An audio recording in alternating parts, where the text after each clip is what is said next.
छोटे फूल हैं हम और किसी से नहीं है कम। छोटे छोटे फूल हैं हम और किसी से नहीं है कम।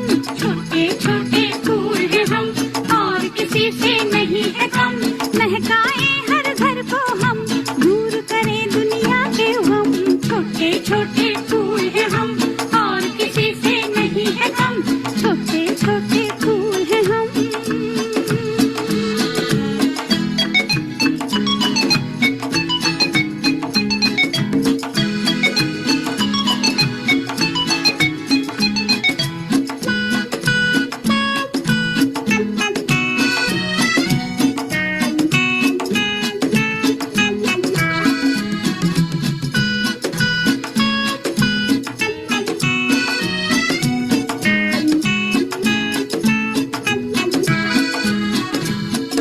पिता के बच्चे हम, सुगंध फैलाए हम हरदम। एक पिता के बच्चे हम, सुगंध फैलाए हम हरदम। आओ मिलकर हम और तुम, बगिया सजाए जहाँ भी हम। आओ मिलकर हम और तुम, बगिया सजाए जहाँ भी हम। छोटे छोटे फूल हैं हम और किसी से नहीं है कम। छोटे छोटे फूल हैं हम और किसी से नहीं है कम। छोटे छोटे फूल हैं हम।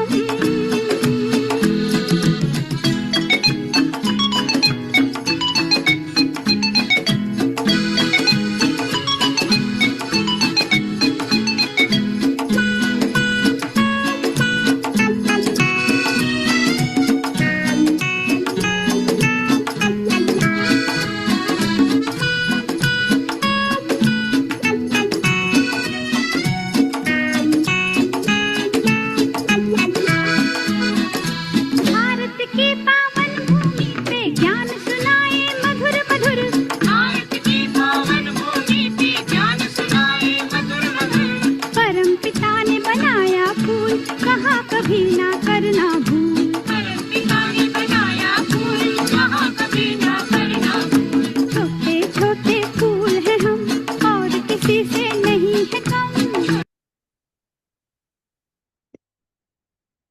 ओम शांति।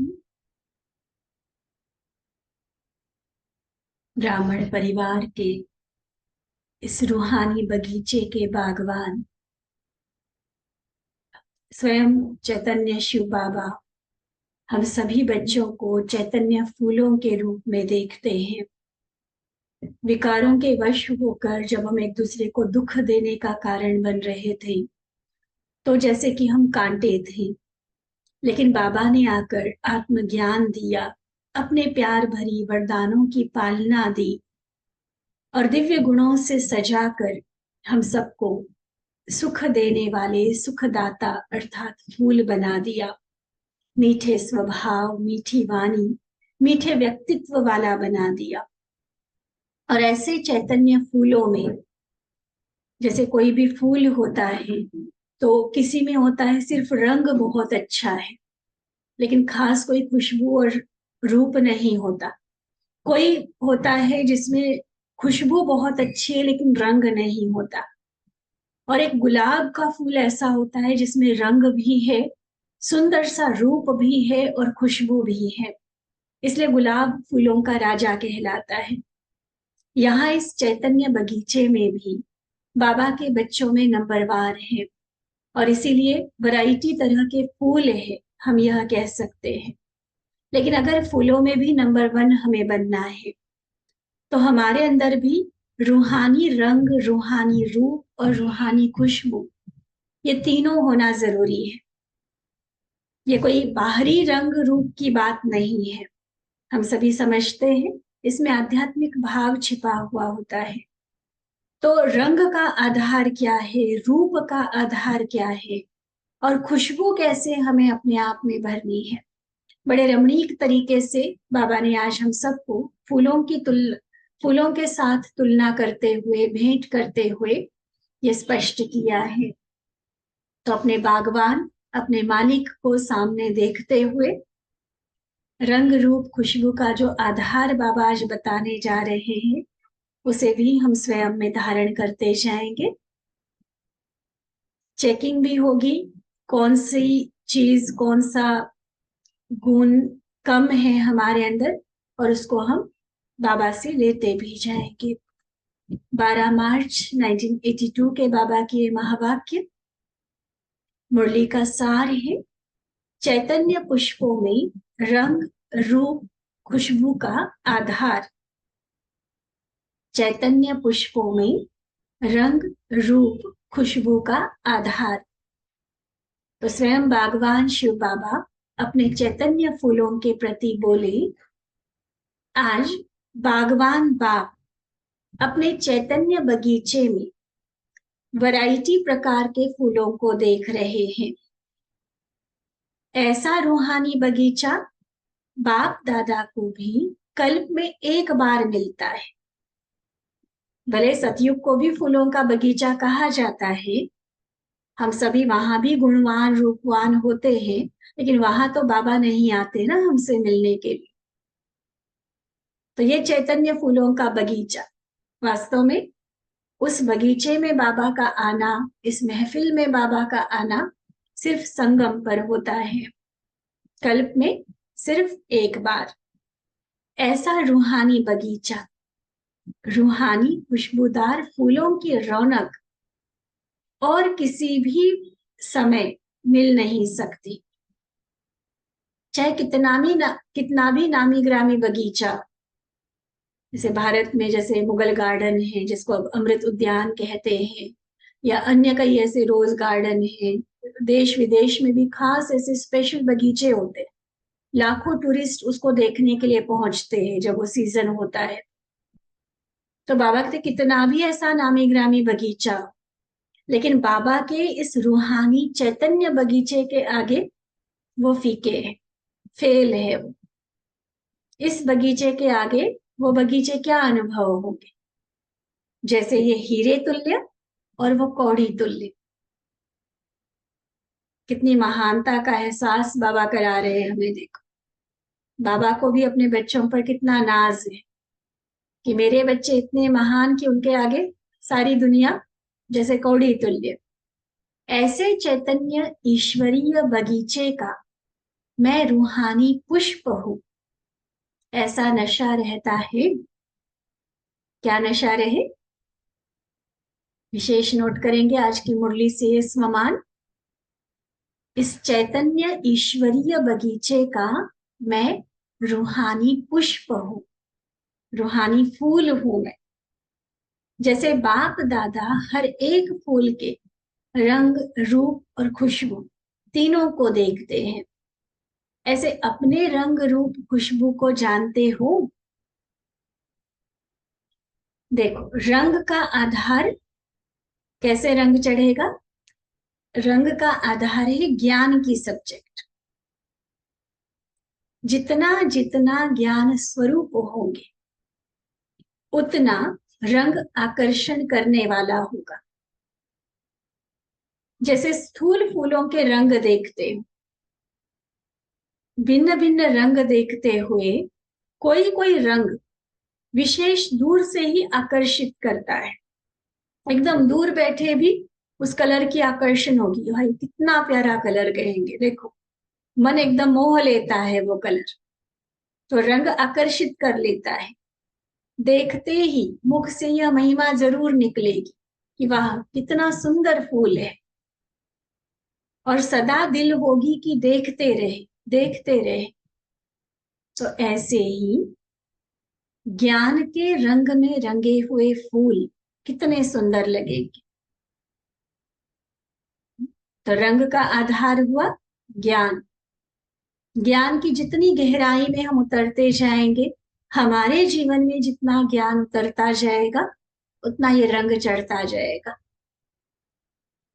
तभी तो देखो ज्ञान की सब्जेक्ट की क्लास को हम कहते भी क्या, सत्संग, और उस संग का रंग हमारे ऊपर चढ़ता जाता है। तो रंग का आधार ज्ञान। ऐसे रूप और खुशबू का आधार वो क्या होगा? रूप का आधार है याद, ज्ञान का। और रंग का आधार ज्ञान बताया बाबा ने। ऐसे रूप का आधार याद, योग की सब्जेक्ट। उसकी गहराई में हम कितना जा रहे हैं, उतना रूप निखरता जाएगा। हमारे कई सारे गीत भी बने हुए, देखो, बाबा का बनने से, बाबा की याद में रहने से, एक एक पल उसके साथ बिताने से आत्मा का रूप निखरता जा रहा है। तो रूप का आधार याद। और फिर तीसरा खुशबू। खुशबू का आधार है दिव्य गुण मूरत। दैवी गुणों की खुशबू हमारे अंदर भरती जाए। सिर्फ रंग हो और रूप ना हो तो भी आकर्षण नहीं होगी, और रंग रूप हो लेकिन खुशबू नहीं हो तो भी आकर्षित नहीं करेंगे। कहा जाता है ना, ये नकली है, ये असली है। देखो, नकली फूलों में रूप रंग की तो कॉपी कर लेंगे लेकिन खुशबू नहीं होगी उसमें। असली जो गुलाब की खुशबू है, असली कोई और फूल की खुशबू है, वो उसमें नहीं होगी। तो असली नकली का फर्क रहेगा जरूर। सिर्फ रंग रूप वाले पुष्प डेकोरेशन के लिए ज्यादा काम आते हैं, उसमें खुशबू की इतनी डिमांड नहीं होती। लेकिन खुशबूदार पुष्प मानव अपने समीप रखेंगे। होता है ना ऐसे, चाहे हाथ में पहन लेंगे, बालों में पहन लेंगे, गले में माला डाल के, माला बना के डाल लेंगे। तो खुशबूदार फूलों को अपने पास रखना चाहते हैं।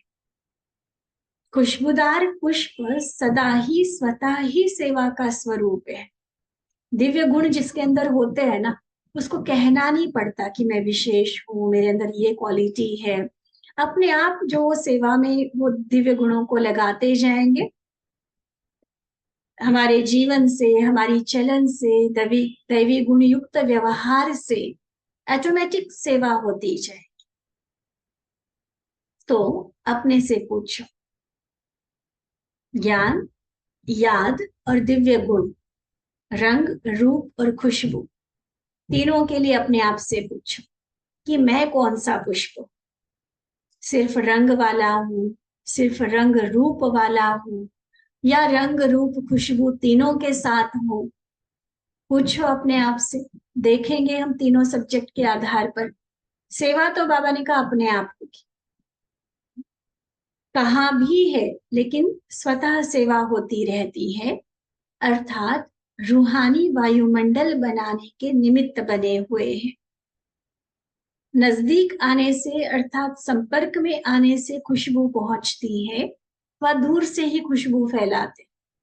देखो, कोई कोई फूल होता है बिल्कुल हाथ में लेकर सूंघो तो उसकी खुशबू पता चलती, और कोई होती है रास्ता चलते भी पता चलते कि देखो वहां पर ये फूल लगे हुए हैं पक्का। जैसे रजनीगंधा वगैरह फूल होते हैं, देखो कितनी प्यारी खुशबू, या रात की रानी होती है, दूर से ही खुशबू आएगी उसकी। कमरे में रखे होंगे, पहले से ही खुशबू उसकी पता चलेगी। और कोई कोई होते हैं फूल जो बिल्कुल हाथ में लो या इतना नजदीक लेकर उसकी खुशबू लो तो पता चलता है। और कोई कोई फूलों में बिल्कुल खुशबू नहीं होती, कोई की कड़वी खुशबू भी होती है। और वैसे रंग रूप बहुत अच्छा होगा लेकिन खुशबू लेने जाओ ना तो कड़वाहट सी फील होगी उसमें, है ना, अनुभवी सभी इन चीजों के। तो प्रकृति के फूलों का एग्जाम्पल देकर बाबा बच्चों में जो नंबरवार है उसको स्पष्ट कर रहे हैं। और फिर उस स्पष्टता के साथ, उस क्लैरिटी के साथ जब हम खुद को देखेंगे तो हमें पता चलेगा कि मैं कौन सी कैटेगरी का फूल हूं। सभी विशेषताओं से संपन्न हूं, या कोई विशेषता है कोई नहीं है, और वैसे ही चलो चल रहे हैं। सेवा तो बाबा ने कहा ना, फिर भी कुछ तो सेवा तो करेंगे ही, लेकिन दूर दूर तक हमारे द्वारा सेवा हो रही है या थोड़ी बहुत गिनती की सेवाएं हो रही है। अगर सिर्फ ज्ञान सुन लिया, योग लगाने के अभ्यासी बन गए, लेकिन ज्ञान स्वरूप व योगी जीवन वाले व प्रैक्टिकल दिव्य गुण मूर्त नहीं बने, तो सिर्फ डेकोरेशन अर्थात प्रजा बन जाएगी। सुना डेकोरेशन के फूल किसको कहा जाता है? प्रजा क्वालिटी। कि ठीक है ज्ञानी योगी तो बन गए, लेकिन एक प्रैक्टिकल ज्ञान स्वरूप जिसको कहा जाए, योगी तू आत्मा, योगी जीवन वाली आत्मा कहा जाए, प्रैक्टिकल जीवन से जिसके दिव्य गुण झलकते रहे, अगर हम ऐसे नहीं बने तो प्रजा क्वालिटी में जाएंगे। राजा की प्रजा डेकोरेशन ही कहेंगे ना। तो अल्लाह के बगीचे के पुष्प तो बन गए, ये स्वमान तो हमने लिख लिया कि हम ईश्वरीय बगीचे के, अल्लाह बगीचे के फूल हैं, लेकिन कौन से फूल, कौन सा बनना चाहिए फूल? एक दो क्वालिटी वाला या तीनों वाला? रंग रूप खुशबू में से एक चलेगी कोई, या तीनों क्वालिटीज के साथ ऐसा फूल बनना है? बाबा कहते अपनी चेकिंग करो। बगीचा एक है, बागवान भी एक है, लेकिन फूलों में वैरायटी है। तो अपने को क्या समझते हो? राज्य अधिकारी हो या राज्य करने वालों को देखने वाले? माना सिंपल भाषा में राजा हो या प्रजा हो। आज बाप दादा बगीचे में मिलने के लिए आए हैं। सभी के मन में रूह रुहान करने का संकल्प रहता है, तो आज रूह रुहान करने के लिए आए हैं। विशेष ग्रुप है ना। बाप दादा को तो सभी, चाहे देश के चाहे विदेश के, सभी बच्चे अति प्रिय हैं। तो सभी सदा खुशी में झूलते रहते हो ना। मधुबन में आते ही मायाजीत बनने के अनुभवी बन गए, या मधुबन में भी माया आती है? मधुबन में आते ही मायाजीत स्थिति की अनुभूति करने के लिए है। तो यहाँ माया का वार नहीं, लेकिन माया हार खा कर जाएगी।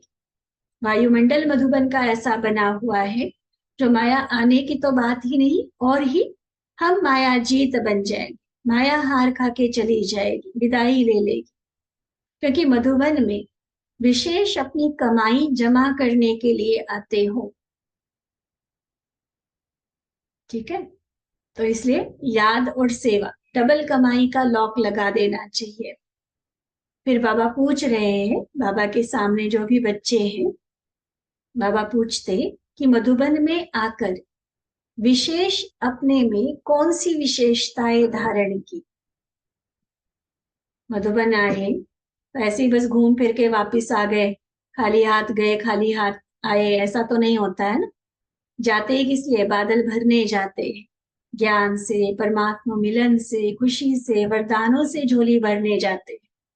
तो इसलिए बाबा पूछते कि क्या धारण किया, क्या भर के लेके जा रहे हैं? जैसे सहज योगी बनने की विशेषता देखी, मधुबन में सहज योग लग जाता है, लगाना नहीं पड़ता। तो जैसे सहज योगी बनने की विशेषता देखी, वैसे और क्या देखा? देखो, लव भी मिला, पीस भी मिली, लाइट भी मिली, सब कुछ मिला ना। मधुबन में जाते हैं तो देखो कि मन कितना शांत रहता, बाबा का, दादियों का, इतने बड़े बेहद परिवार का प्यार अनुभव होता। लाइट भी मिली, माइट भी मिली, सब कुछ मिला ना। जितनी स्व को प्राप्ति होगी, तो प्राप्ति वाला सेवा के सिवाय रह नहीं सकता। इसलिए प्राप्ति स्वरूप स्व सेवा स्वरूप स्वतः ही हो। घड़ा भरेगा, अपने आप दूसरों को देता जाएगा, ओवरफ्लो होता जाएगा। अगर खुद ही प्राप्त नहीं हुआ है, खुद ही अनुभूतियां नहीं हुई है, फिर औरों को नहीं करा सकते हैं। अच्छा, बाबा कहते चारों ओर के बच्चों ने वृद्धि भी बहुत अच्छी की है। विदेश में भी सेवा केंद्र और सेवाधारी अच्छे निकाले हैं।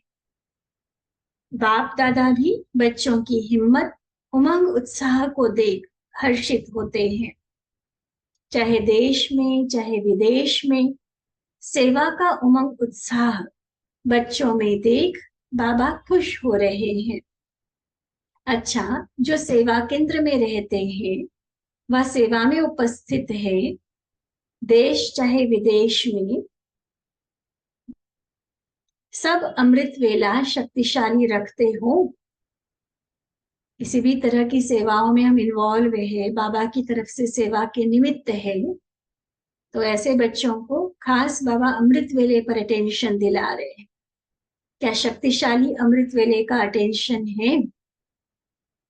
यह ग्रुप बहुत अच्छा है, लेकिन अच्छे अच्छे बच्चों को भी माया भी अच्छी तरह से देखती है। देखो, चाहे कोई खेल हो या रियल वाला युद्ध हो, जहां भी दो टीम्स का आपस में चाहे लड़ाई हो या प्रतिस्पर्धा कंपटीशन हो ना, तो हर बार सबसे पहले महारथियों को जीतने की कोशिश की जाती है। बाकी अरे गहरे आजू बाजू वाले तो वैसे ही जीत लेंगे, लेकिन हमेशा जो कॉम्पिटिटर होता है या जो दुश्मन होता है, उसका वार किस पर ज्यादा ध्यान होगा? जो महारथी होंगे, चाहे वो खेल के महारथी है, चाहे वो युद्ध में दूसरे पक्ष के महारथी है। पार्टियों में, पॉलिटिक्स में भी ऐसे ही होता है। किसी दिग्गज राजनेता को हरा दिया तो उसमें बहुत बड़ी जीत समझते हैं। छोटे मोटे को हराना कोई बड़ी बात नहीं गई। तो यहाँ माया भी ऐसे ही करती है। ये माया के फॉर्मूले है सारे। माया भी क्या करती? ब्राह्मण परिवार में भी ऐसे कच्चे पक्के तो कई टूटते झड़ते रहते हैं, लेकिन माया का विशेष जो वार करने का अटेंशन होता है, वो सेवाओं में जो आगे है उन पर रहता है। उनके पास माया सबसे ज्यादा आती है, उनको हराने की कोशिश सबसे ज्यादा करती है। इसलिए हम सेवा ज्यादा कर रहे हैं, इसलिए अलबेला होने की जरूरत नहीं। याद में, योग की सब्जेक्ट में, कई फिर सेवा में ज्यादा इन्वॉल्व है तो याद में कच्चे रह जाते और माया फिर कच्चा खा जाती है। इसलिए माया भी अच्छे अच्छे बच्चों को अच्छी तरह से देखती है। माया को भी वो अच्छे लगते हैं, उनको अपनी तरफ, अपने पक्ष में करना चाहती है। इसलिए माया जीत बनना है, क्योंकि निमित्त आत्माएं हो ना, इसलिए विशेष अटेंशन। निमित्त बनी हुई आत्माएं जितनी शक्तिशाली होंगी, उतना वायुमंडल को शक्तिशाली बना सकेगी। नहीं तो वायुमंडल कमजोर हो जाएगा। इंजन है ना, निमित्त बनना माना इंजन बनना है, जिसे देखकर बाकी सभी फॉलो करेंगे। अगर खुद कमजोर रहेंगे तो बाकी भी आपकी कमजोरी को बहुत जल्दी फॉलो करेंगे। पूरा वातावरण में, वायुमंडल में वो इफेक्ट दिखेगा। और खुद शक्तिशाली होकर चलेंगे तो औरों को भी हमें देखकर प्रेरणा मिलेगी, फिर वायुमंडल को पावरफुल बना सकेंगे। प्रॉब्लम्स, अगर बाबा कहते कि शक्तिशाली खुद को नहीं बनाएंगे, नहीं तो फिर वायुमंडल फिर कमजोर हो जाएगा, प्रॉब्लम्स बहुत आएंगी। और शक्तिशाली वायुमंडल होने के कारण स्वयं भी विघ्न विनाशक रहेंगे और औरों के भी विघ्न विनाशक बनेंगे। जैसे सूर्य खुद प्रकाशमय है, तो अंधकार को मिटाकर औरों को रोशनी देता है। ऐसे देखो, सूर्य का कितना सुंदर एग्जाम्पल देकर बाबा समझा रहे, ये विशेष जो भी सेवाओं में निमित्त है। ऐसे तो हर ब्राह्मण बच्चा कोई ना कोई सेवा के निमित्त है, लेकिन फिर भी थोड़ा फिर और आगे होकर जो सेवाएं कर रहे हैं, बाबा आज खास उनके प्रति ये महावाक्य बोल रहे हैं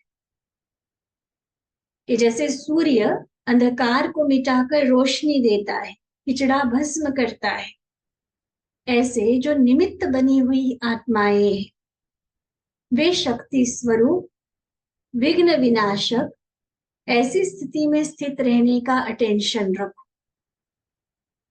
सिर्फ स्वयं प्रति नहीं, स्टॉक भी जमा हो जो औरों को भी विघ्न विनाशक बना सके। तो यह मेजॉरिटी ग्रुप मास्टर ज्ञान सूर्य है। एक तो रूहानी पुष्प का बाबा ने स्वमान दिया, और अब और उससे शक्तिशाली स्वमान मास्टर ज्ञान सूर्य, जो औरों के भी विघ्न अंधेरा मिटाने वाले, औरों को भी लाइट माइट देने वाले मास्टर ज्ञान सूर्य है। अभी सदा यही स्मृति स्वरूप बनकर रहना कि मैं मास्टर ज्ञान सूर्य हूं, स्वयं भी प्रकाश स्वरूप और औरों का भी अंधकार मिटाना है। ठीक है, स्वयं भी प्रकाश स्वरूप और औरों का भी अंधकार मिटाना है। अच्छा, मधुबन वाले भी बाप दादा को याद है। मधुबन निवासी भी ब्राह्मण परिवार की नजरों में है। जब मधुबन की महिमा करते तो सामने मधुबन निवासी आते हैं ना। मधुबन की महिमा का तो पूरा भाषण बना हुआ है। जो मधुबन की महिमा है वो मधुबन निवासी हर एक अनुभव करते हो ना कि ये हमारी महिमा है। अच्छा, फिर विशेष डबल विदेशी बच्चे जो बाबा के सामने हैं, आप सभी को, हम सभी को पता होगा कि विदेश में चाहे कोई सेंटर पर भी रहते हैं ना, तो वो बहनें भी जॉब करती है, क्योंकि वहां पर यहाँ भारत की तरह ना तो इतना दान पुण्य वाली विधि बनी हुई है, और फिर उतनी भावना भी नहीं होती लोगों में जो बहनों का खर्चा भी उठाए और सेवाओं के लिए भी खर्च करे। तो वहां पर बहनें जॉब भी करती है, अपना खर्चा भी उठाती है और फिर सेवा में भी लगाती है। मैक्सिमम वहां पर ऐसे है। कोई कोई है जो फुल्ली डेडिकेटेड है, पूरी तरह से समर्पित, लेकिन मेजॉरिटी को ये राय दी जाती है कि आप अपनी लौकिक जॉब भी करो और सेवा भी करो। तो किसी ने बाबा को प्रश्न पूछा कि हमें ये डबल सर्विस, ईश्वरीय सर्विस के साथ नौकरी करने के लिए क्यों कहा जाता है। तो बाबा ने इस प्रश्न का उत्तर देते हुए कहा कि समय कम है। अब देखो, ये सिर्फ विदेशियों के लिए नहीं है उत्तर, हम सभी इसको बहुत अच्छे से समझ सकते हैं। वो ईश्वरीय सेवा के साथ नौकरी कर रहे हैं, हम इसको अपने हिसाब से ये समझ सकते कि नौकरी के साथ ईश्वरीय सेवा। ठीक है, कई आजकल ऐसे होते हैं, कुमार है, कन्याएं हैं, जो पूरी तरह से समर्पित नहीं होना चाहते, वो जॉब में लगे रहना चाहते, लेकिन जॉब फिर करना शुरू करते तो टोटली समय सारा उसी में जाता है। तन की शक्ति तो वहां लगी रही है, मन और धन भी सिर्फ और सिर्फ वहीं लगता है। ऐसा नहीं कि वहां अगर तन की शक्ति लग रही है तो धन फिर हम बाबा के घर में लगाए, ना तो शक्ति लगाते, ना समय लगाते, ना धन लगाते। तो आज के अगर बाबा के महावाक्यों को हम रियलाइज करें तो हमें पता चलेगा कि सच में समय का इशारा देते हुए कैसे बाबा ने डबल सर्विस का ये बात हमारे सामने रखी है। बाबा कहते देखो, समय कम है और प्राप्ति करना चाहते हो सबसे ज्यादा। इसके कारण तन भी लगे, मन लगे और धन भी लगे, इसलिए तीनों प्रकार की सर्विस करनी पड़े। कोई कहे कि हम धन सिर्फ लगा देंगे, कि हम जॉब कहीं बाहर करेंगे, सिर्फ धन लगा देंगे, ऐसा भी। तन की स्थूल सेवा भी जरूरी है। इसलिए कई बार ये भी कहा जाता है कि ठीक है, सप्ताह के 6 दिन 5 दिन आप जॉब करते हो, बिजनेस करते हो, तो जो 1 या 2 दिन छुट्टी के दिन है, उस दिन विशेष आकर बाबा के घर में स्थूल सेवा भी करो। अलग से ड्यूटी लो कि इस दिन मैं फ्री हूं, इस दिन मेरे पास टाइम है, हर सप्ताह हम इस दिन आकर इतने 1 घंटा 2 घंटा आकर सेवा कर सकते हैं।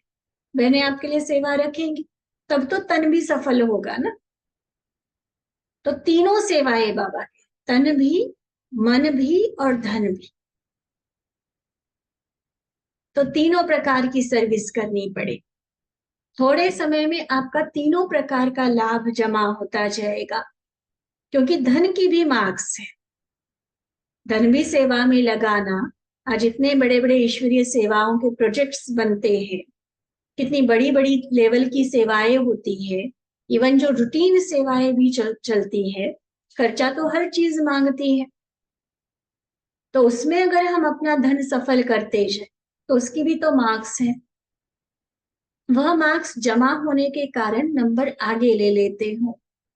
तो आप लोगों के फायदे के लिए ये बात कही जाती है कि अपना धन लगाना, तो धन की सब्जेक्ट में भी 1 का पदम मिलता है। सब तरफ से अगर एक ही समय में लाभ हो सकता है तो क्यों ना करो।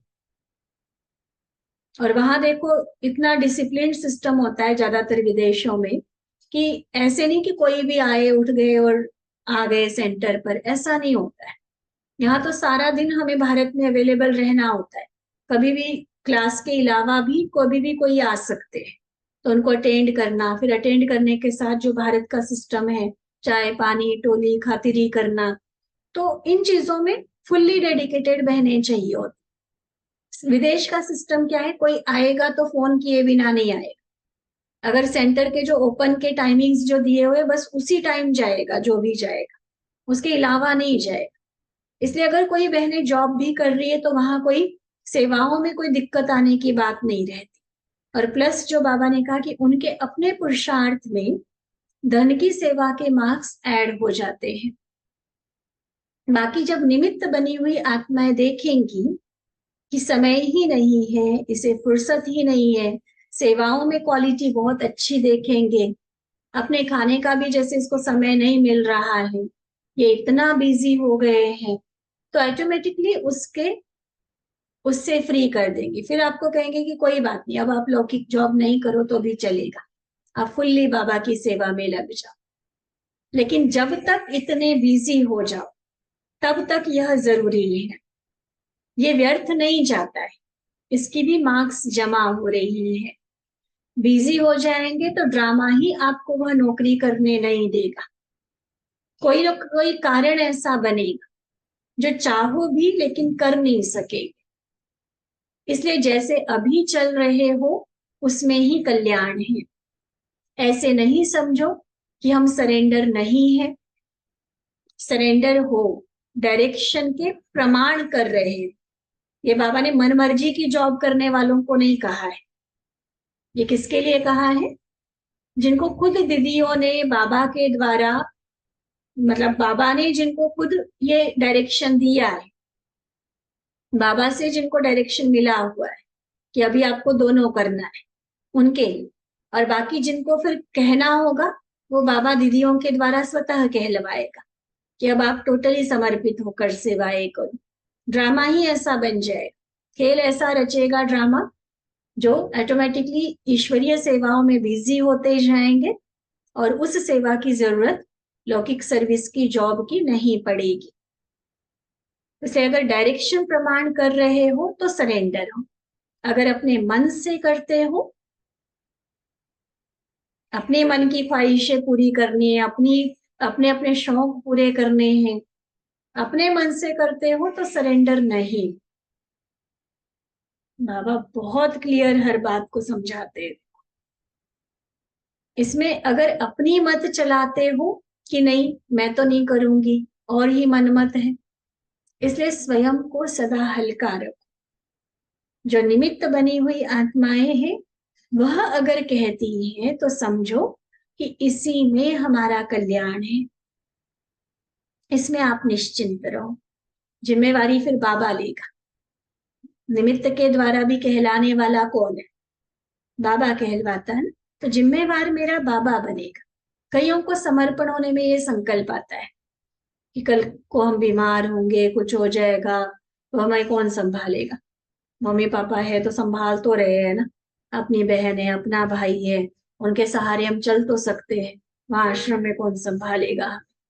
अरे जिसके नाम जीवन कर रहे हैं, सारी दुनिया को संभालने वाला, और उसके नाम पर जीवन करने वालों को, उसकी मत पर चलने वालों को नहीं संभालेगा क्या?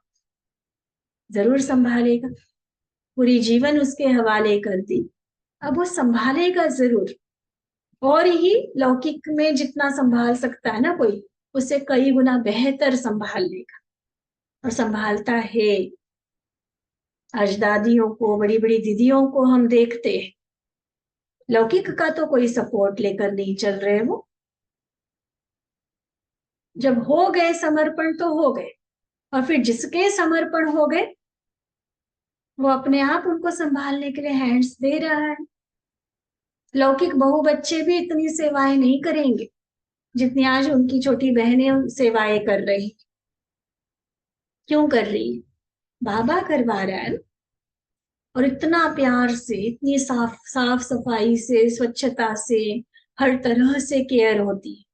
और सिर्फ ये बीमारी वाली बात नहीं, सबसे पहले जो मन का सपोर्ट, मन की शक्ति काम करती है भगवान की पालना में पलने से, उसका तो कोई कंपैरिजन ही नहीं है ना दुनिया की सेवा से। इसलिए बाबा से निश्चिंत रहो। इसमें जो ज्यादा सोचेंगे कि मेरा शायद पार्ट नहीं है, मेरे को क्यों नहीं कहा जाता है, वो फिर व्यर्थ है। समझा? बाकी फिर टीचर्स बहनों को बाबा ने कहा, टीचर्स के लिए सेवा स्थान कौन सा है? टीचर्स सदा विश्व की स्टेज पर है। आपका सेवा स्थान विश्व स्टेज है। ऐसा नहीं कि भारत में हूं या किसी और कंट्री में हूं, किसी और स्टेट में हूं, या जैसे अंबाला में है, दिल्ली में है, इतना ही नहीं सेवा केंद्र, आपकी विश्व स्टेज ये सेवा केंद्र है। तो स्टेज पर समझने से हर कर्म अटेंशन से करेंगे। जब कोई प्रोग्राम करते हो तो स्टेज पर बैठते समय कितना अटेंशन रहता है, अलबेले नहीं होते ना उसमें। तो टीचर्स बनना अर्थात विश्व की स्टेज पर रहना। सेंटर पर तो दो बहनें रहती हो, लेकिन दो नहीं हो, विश्व के आगे हो, विश्व स्टेज पर है, पूरी दुनिया के सामने एग्जाम्पल है। तो इस अटेंशन के साथ हर कर्म श्रेष्ठ होगा। ठीक है? अच्छा, सदा सर्व विशेषता संपन्न विशेष आत्माओं को रंग रूप खुशबू सर्व विशेषताओं से संपन्न, सदा स्वयं के स्वरूप द्वारा सेवा के निमित्त बने हुए सेवाधारी बच्चों को, सदा रंग रूप और खुशबूदार फूलों को बागवान बाप दादा का याद प्यार और नमस्ते। हम रूहानी बच्चों की रूहानी बाप दादा को दिल व जान, सिक व प्रेम से नमस्ते नमस्ते नमस्ते जी। अच्छा, ओम शांति।